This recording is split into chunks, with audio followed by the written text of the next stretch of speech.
Hi everyone. So start करते हैं इस वीडियो को। और इस वीडियो में हम यहाँ पर कंप्लीट सेट सॉल्व करने वाले हैं वर्बल एबिलिटी का। जैसा कि आप लोगों को पता होगा कि टीसीएस का वर्बल एबिलिटी जो है वो अपडेट हो चुका है पैटर्न 2027 बैच के लिए फॉर ऑन कैंपस। एंड इस वीडियो में we will be solving one complete set for verbal ability. ठीक है। जो पूरा सेट होगा उसको हम यहाँ पर सॉल्व करने वाले हैं। अब आपको भी पता होगा कि पूरा जो कंप्लीट सेट होगा उसमें हमें किस प्रकार के क्वेश्चन सॉल्व करने हैं। तो सबसे पहले तो 20 क्वेश्चंस जो होंगे वो आपके होने वाले हैं सेंटेंस कंप्लीशन, या आप उनको फिल इन द ब्लैंक्स भी बोल सकते हो, या सेंटेंस कंप्लीशन आप उनको बोल सकते हो। ठीक है। देन आपका पैसेज रिकॉल आएगा, जिसमें जनरली 4 क्वेश्चन टीसीएस पूछ रही है पैसेज रिकॉल के। एंड यहाँ पर ईमेल राइटिंग जो है वो टीसीएस की तरफ से पूछी गई है। हम पूरा वन शॉट में, ये वन शॉट कंप्लीट वीडियो होने वाली है, पूरे पेपर को सॉल्व करने वाले हैं। अभी जो रीसेंट पेपर हुआ था उसके भी क्वेश्चन हमने इस वीडियो में डाले हुए हैं। तो अभी जो पेपर हुआ था उसमें अगर किसी ने पेपर दिया हो, अगर किसी को याद हो, तो आप खुद बताना ये वाला क्वेश्चन आया था कि नहीं आया था। तो कुछ क्वेश्चंस जो हैं वो हमने जो इस बार का पेपर हुआ है टीसीएस का उसके क्वेश्चंस भी डाले हुए हैं। So make sure to like this video and let's start. उससे पहले मैं आपको बताना चाहूंगा, if you want to practice for the updated pattern, बहुत ही जल्द, मुश्किल से 2-3 दिनों में हमारे मॉक टेस्ट सीरीज के अंदर ये अपडेट हो जाएगा मॉक टेस्ट। और मैं आपको बताना चाहता हूं कि ऑलरेडी हमने ईमेल राइटिंग की पूरी जो चीट शीट है वो डाल दी है। जो फिल इन द ब्लैंक्स है उसकी आप देख सकते हो पूरी शीट डाल दी है। 300 से ज्यादा फिल इन द ब्लैंक्स आपको इसमें मिलेंगे। ईमेल राइटिंग की हमने डाल दी है शीट। एंड प्लस अगर हम बात करते हैं पैसेज रिकॉल की, तो पैसेज रिकॉल जो कि सबसे इंपॉर्टेंट सेक्शन है, उसके अभी हमने 2-3 सेट डाले हैं क्वेश्चंस के। आप देख सकते हो, ये देखो पैसेज रिकॉल के डाले हैं। बट बहुत ही जल्द मैं इतने सारे सेट्स इसमें डलवा दूंगा ना पैसेज रिकॉल के, कि अगर आप टीसीएस के एग्जाम में जा रहे हो, आपको कुछ प्रिपेयर करने की जरूरत नहीं है। आप हमारी सीरीज से केवल अगर 2 दिन भी वर्बल एबिलिटी पढ़ लोगे ना, 2 या 3 दिन, आपकी वर्बल एबिलिटी क्लियर हो जाएगी। इस बात की गारंटी मैं आपको देता हूं। ईमेल राइटिंग के बहुत प्यारे क्वेश्चन डाले हुए हैं, पैसेज रिकॉल के हम बहुत प्यारे क्वेश्चन डाल रहे हैं, और फिल इन द ब्लैंक्स की ये जो शीट दी है, बस ये शीट कंप्लीट करके जाओ, आपका काम हो जाएगा। इसके अलावा भी आपको यहां पर हमारे TCS NQT mock test series के अंदर एक्चुअल लाइव टेस्ट मिल जाएंगे। प्लस मैं आपको एक चीज बता दूं, बाकी लोग सब क्या करते हैं ना कि वैलिडिटी नहीं देते। जब तक आपका टीसीएस का एग्जाम होगा तब तक इसकी वैलिडिटी है। आपका ऑफ कैंपस का तो एग्जाम होगा ही ना अगले साल का। अगर आप इस सीरीज को आज परचेज कर रहे हो ना, तो ये अगले साल तक वैलिड रहेगी। जब तक आपका अगले साल का जो ऑफ कैंपस एग्जाम होगा ना, उस वक्त भी ये जो सीरीज होगी ये वैलिड होगी। मतलब 1 साल तक की वैलिडिटी हम आपको दे रहे हैं। मतलब अगले साल का ऑफ कैंपस का एग्जाम भी आप इस सीरीज को खरीद के कर पाओगे, अटेम्प्ट कर पाओगे। ठीक है। प्लस इसमें आपको एक्चुअल लाइव टेस्ट मिल जाएंगे टीसीएस के बहुत सारे। एंड ये एक्चुअल जो रिफ्लेक्शन होता है टीसीएस का, वो इसमें आपको देखने को मिलेगा। मतलब जो एक्चुअल एग्जाम आता है ना टीसीएस का, बिल्कुल वैसे क्वेश्चन एप्टीट्यूड के आपको इसमें देखने को मिलेंगे। प्लस आपको कोडिंग शीट्स मिल जाएंगी विद सॉल्यूशन। एंड आपको डेली लाइव टेस्ट मिलेंगे प्रैक्टिस करने के लिए, लाइव टेस्ट मिलेंगे, सब कुछ यहां पर आपको अपडेटेड मिलेगा। So you can purchase it, the link will be in the description. Let's start. ठीक है।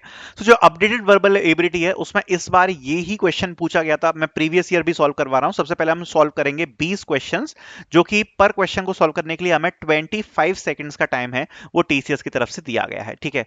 तो पहले क्वेश्चन से स्टार्ट करते हैं। इसमें मैं आपको पहले ही क्लैरिफाई करना चाहता हूं, कोई ऑप्शन आपको नहीं मिलेगा।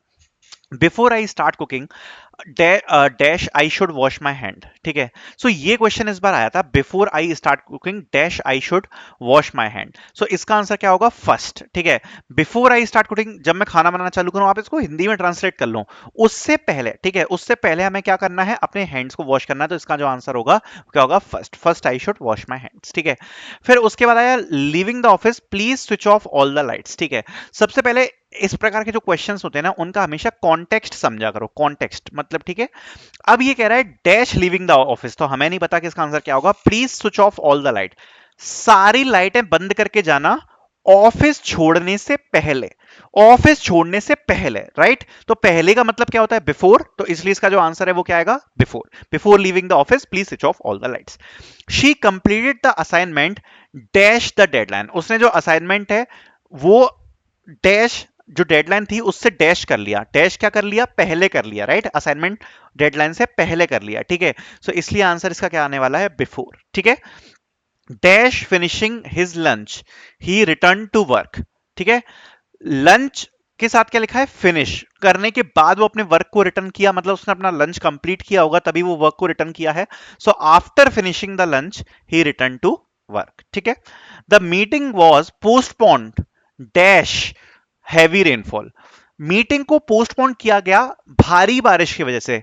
किस कारण की वजह से वो, जब हम किस कारण के बारे में बात करते हैं तो इसका अगर आप इंग्लिश में जाओगे तो किस कारण को हम कैसे बोलेंगे? Due to. ड्यू टू, किस कारण से, जिस कारण से। जब भी आपका ये आएगा ना किस कारण से, जिस कारण से, ये आपका जो हिंदी में आता है, हिंदी में ट्रांसलेट करोगे, हिंदी अच्छी है तो आप कर लोगे इसको easily. So the meeting was postponed due to heavy rainfall. ठीक है। Dash he was tired, he continued working. अब इसमें आप जाओ, ही वॉज टायर्ड मतलब वो थका हुआ था तब भी उसने काम किया। अब इससे पहले ही क्या क्या क्या आने वाला है? भले ही वो थका हुआ था फिर भी उसने अपना काम कंप्लीट किया। तो जब भी किसी सिचुएशन में आपका भले ही आता है ना, तो उस जगह पे हम क्या करते हैं? ऑल दो। मतलब भले ही उसके साथ ऐसा कुछ हो रहा था तब भी उसने वो काम किया, भले ही वो थका हुआ था फिर भी उसने अपना काम किया। So although he was tired he continued working. The employee was praised dash his dedication and hard work. तो बहुत सिंपल है, तो एम्प्लॉय को प्रेज किया गया किस वजह से? डेडिकेशन और हार्ड वर्क की वजह से। तो फॉर आ जाएगा यहां पर, for his dedication and hard work. ठीक है। Please check the document carefully dash submitting. Submit करने से पहले, पहले पहले का मतलब क्या आएगा? Before. So please check the document carefully before submitting it. The project was completed successfully dash the team efforts. ठीक है। सो यहां पर लिखा है कि जो प्रोजेक्ट है वो कंप्लीट किया गया सक्सेसफुली, किस वजह से? Dash the team effort, team के एफर्ट से किया गया।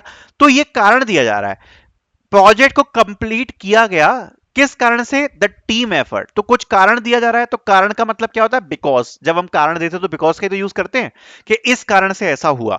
सो the project was complete successfully because of the team efforts. ठीक। The power failure, the presentation was delayed. तो अभी हमने इस चीज को डिस्कस किया था, किस कारण से, जिस कारण से। अभी मैंने बोला था ना, यही तो अभी हमने डिस्कस किया था। ड्यू टू हमने क्या यूज किया? जब भी हमें कारण देना होता है, राइट। सो किस कारण से प्रेजेंटेशन डिले हुई? पावर फेलियर की वजह से जो प्रेजेंटेशन है वो डिले हुई। तो किस कारण से, जिस कारण से, ड्यू टू आ जाएगा। Due to the power failure the presentation was delayed. She arrive the station dash time. तो क्या होना चाहिए आप खुद बताओ इसका? ऑन आएगा, बिफोर आएगा, आफ्टर आएगा, क्या आएगा? तो अब इसमें आया है she arrived at the station. तो यहां पर आपका जो बिफोर है ये भी सही आंसर माना जाएगा, ऑन भी आपका सही आंसर माना जाएगा, बिकॉज इसमें आपको एक प्रॉपर वर्ड यूज किया है। आपको नहीं पता कि वो ऑन टाइम आई है या फिर बिफोर टाइम आई है। ठीक है। So she arrived at station before time भी हो सकता है, ऑन टाइम भी हो सकता है, तो इसमें कोई प्रॉब्लम है नहीं। तो इसमें आपके कॉन्टेक्स्ट बेस पे सारे आंसर सही माने जाएंगे। The manager appreciated the team dash achieving the target. तो ये तो अगेन बहुत सिंपल है, मैनेजर ने अपनी टीम को प्रेज किया for achieving the target, for achieving the target. ठीक है।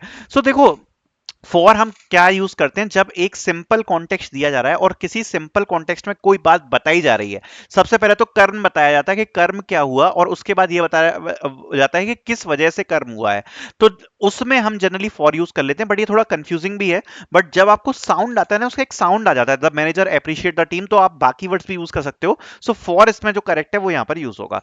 Dash completing the training employees will receive certificate. तो देखो, ट्रेनिंग खत्म करने से पहले तो सर्टिफिकेट नहीं मिल सकते, ट्रेनिंग खत्म करने के बाद ही सर्टिफिकेट मिलेंगे। So after completing the training the employees will receive certificates. ठीक है।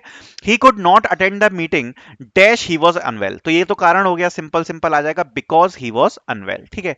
The company organised a workshop dash improve employee skill. तो सिंपल ही है, the company organised a workshop to improve employee skills. ठीक है, एम्प्लॉयज की skills को।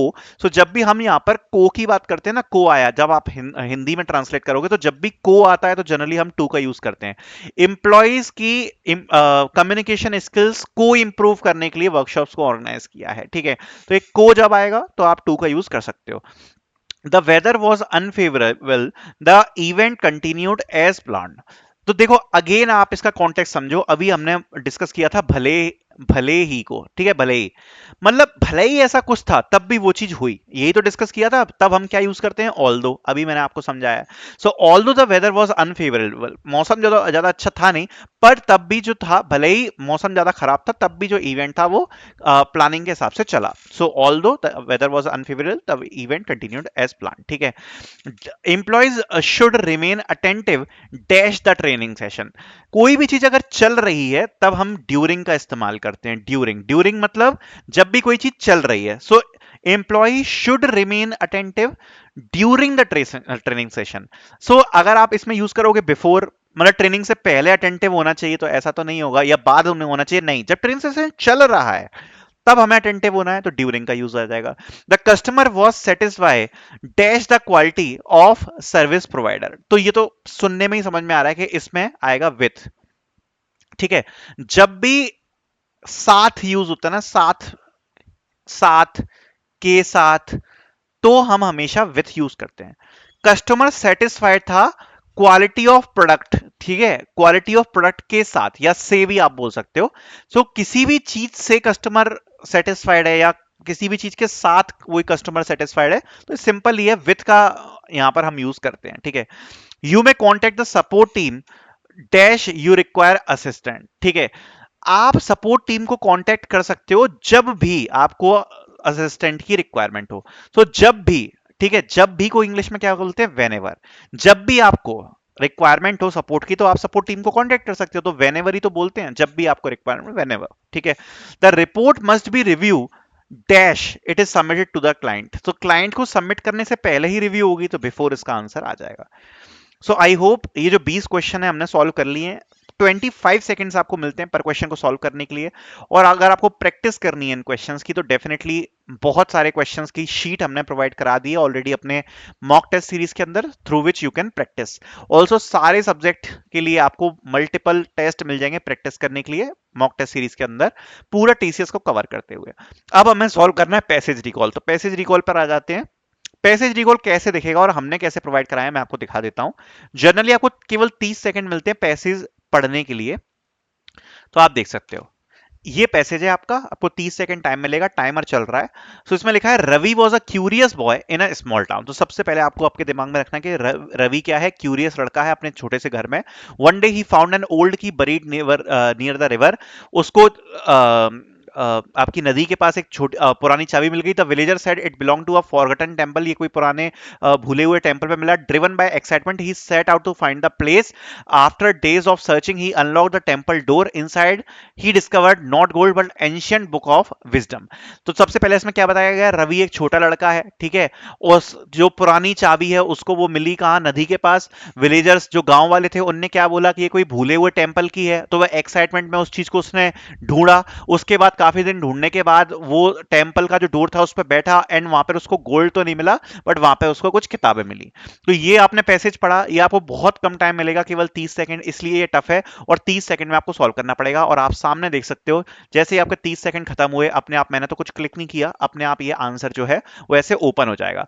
तो अब कुछ पॉइंट्स अब पता नहीं मुझे याद रहेंगे कि नहीं। रवि एक गांव का लड़का है, ठीक है, ऐसे ही बता रहा हूं मैं जितना मुझे याद है, गांव का लड़का, क्योंकि मैं बोल रहा था तो इतना याद नहीं है। गांव का लड़का है, ठीक है। अब पुराने गांव का लड़का है, फिर इसको एक की मिली है, ठीक है, रिवर के पास। इसने गांव वालों से पूछा है, ठीक है, गांव वालों से इसने कुछ पूछा एक्साइटमेंट में, फिर वो उसको सर्च करने गया। सर्च करने जब वो गया तो उसको वहां पे क्या, गोल्ड तो नहीं मिला, गोल्ड की जगह उसको क्या मिली, विजडम की बुक्स मिली। तो ये आपकी एक बेसिक समरी है जो कि आपको यहाँ पर राइट करनी होगी 2 मिनट्स के अंदर।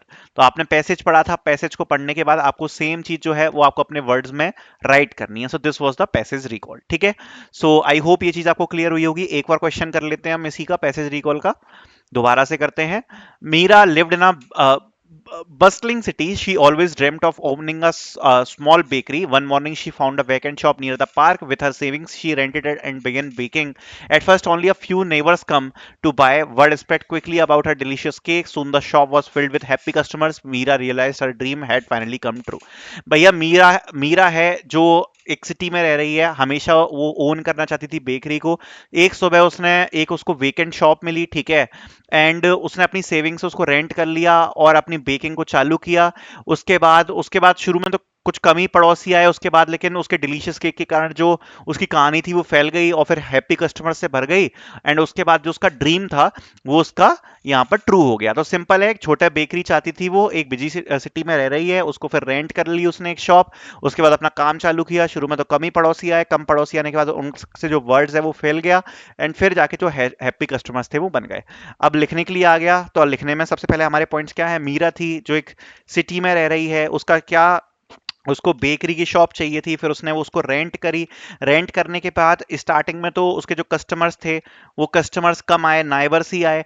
एंड उसके बाद उसका वर्ड ऑफ माउथ फैल गया। वर्ड ऑफ माउथ फैलने के बाद कस्टमर्स आने लगे और उसका जो ड्रीम था वो यहाँ पर क्या हो गया, ट्रू हो गया। यही तो थी समरी। तो ये समरी हमने यहाँ पर मेंशन कर दी। ठीक है। सो इस प्रकार से आपको ये जो वर्ड्स में 2 मिनट में है ये लिखना है, ये पैसेज रिकॉल में होगा। तो आई होप ये भी क्लियर है आपको। तो ये भी हमने, ये सब मैं आपको अपने मॉक टेस्ट के अंदर ही दिखा रहा हूँ। हमने ये सब मॉक टेस्ट के अंदर प्रोवाइड करा रखा है, देख सकते हो आप, पूरा तरीका हमने प्रोवाइड करवा रखा है, टेंशन नहीं लेनी। ठीक है। अगला सेक्शन क्या है, ईमेल राइटिंग। तो इस साल का प्रीवियस ईयर, मतलब प्रीवियस ईयर क्या, इस बार जो पूछा गया था क्वेश्चन वही सॉल्व कर लेते हैं। सो इस बार ईमेल राइटिंग में ये क्वेश्चन पूछा था टीसीएस ने, इसी को सॉल्व कर लेते हैं। हमने अपने कोर्स में ऑलरेडी डाल दिया है। Recommend colleague for the employee of the year award. तो इसका कैसे आप ईमेल लिखोगे, ऑलरेडी हमने अपने कोर्स में शीट अपलोड कर दी है, देख सकते हो केएन अकेडमी का लोगो यहाँ पर छपा हुआ है। Recommend colleague for the Employee of the Year award. Subject recommendation of the Employee of the Year award.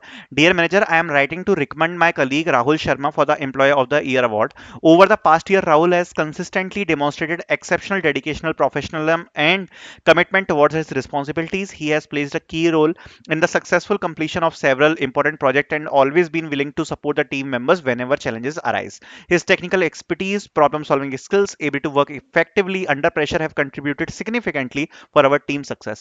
In addition to his excellent performance, Rahul maintains a positive attitude and encourages collaboration within the team. He often takes initiative, volunteers for critical tasks, ensure that the project deadlines are met without compromising quality. Considering his outstanding contribution and exemplary work ethic, I strongly believe he deserves this recognition. I kindly request you to consider his nomination for the Employee of the Year award. So ये जो email था ये लिखना था 9 minute के अंदर। ऐसे हमने मल्टीपल एग्जाम्पल ईमेल्स भी ऐड कर दिए अपने इस शीट के अंदर, जैसा कि आप देख सकते हो। मल्टीपल ईमेल्स हमने यहाँ पर ऐड कर दी हैं which you can definitely use for your preparation. And ये भी आपको मॉक टेस्ट सीरीज के अंदर मिलेगा, we already provided it. And that's how you need to write the email. तो हमने पूरा पेपर सॉल्व कर लिया है आई थिंक। ठीक है। हमने पैसेज रिकॉल के क्वेश्चन को डिस्कस किया कि वो कैसे आएगा। ठीक है। और हमने sentence completion, fill in the blanks discuss किया। ईमेल राइटिंग हमने डिस्कस करी। So this was the one shot video for solving the verbal ability. I hope you guys liked it. Thank you so much for watching.